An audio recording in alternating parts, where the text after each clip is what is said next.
ya namna gani fertilization ifanyike, maamuzi yale hufanyika kwa baada ya hiyo mbegu kujua ina uwezo gani. Na baada ya kufanya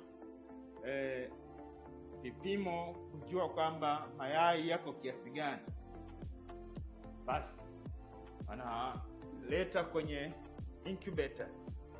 Hizi ni incubators.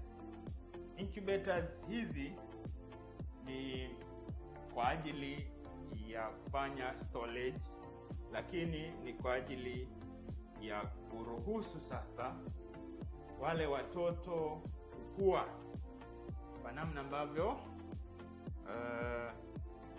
baada ya fertilization wanawekwa huku ili kusudi watoto wale waweze kukua.